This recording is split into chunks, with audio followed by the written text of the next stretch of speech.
got our snap judgments for Week 7 of the NFL season. Eric, we start with Tim Tebow. So much was made coming in. He has his critics and his supporters. We all know about that. I think both of them saw basically what you expected. Yeah, I mean, the first 3 3/4 quarters, he really struggled, and the team didn't trust him to make NFL pro-type throws. And when he did, he didn't look very good, I didn't think. But with the game still within reach, 15-0, two-score game, he came down, he made some plays, and he drove the team down the field. Looked very good once the game got in motion there a little bit. But the team obviously has his limitations with him, and I'm not sure they'll ever trust him all that much. Yeah, I mean, he was just brutal for a while, but then in typical Tebow fashion, he was showing heart and determination. Yeah. It worked this week against a bad team.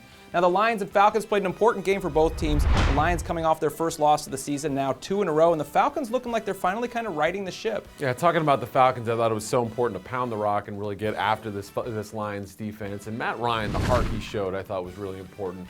Coming after the injury there and coming back on the field, hitting Harry Douglas on a big strike. No Julio Jones, but they don't miss a beat.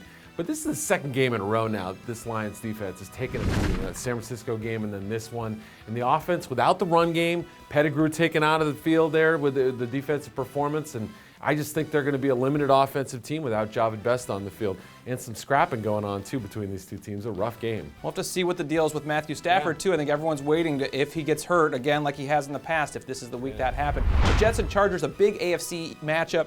Seeing what both these teams really are made of. And the Jets answered the call with a big win, got that ground game going and effective in the red zone. I'm glad you mentioned the ground game, too, because a lot of the talk in the headlines will be about Burris, his 3 touchdowns. But I thought Green was impressive today, really ran hard. And then Curley, a couple of big conversions. Keller, after the early fumble, really came through, too. But what about the Chargers? And just a lack of offensive organization, a lack of urgency at the end of the game. I think coaching has a lot to do with it, but you got to call out Phillip Rivers and the way he's played this year. Yeah, something just doesn't seem right there. Can't quite put our finger on it. Yeah. Gates back, and still the offense continues to struggle. Those are our snap judgments for Week 7. For the best coverage of the league, check us out at ProFootballWeekly.com.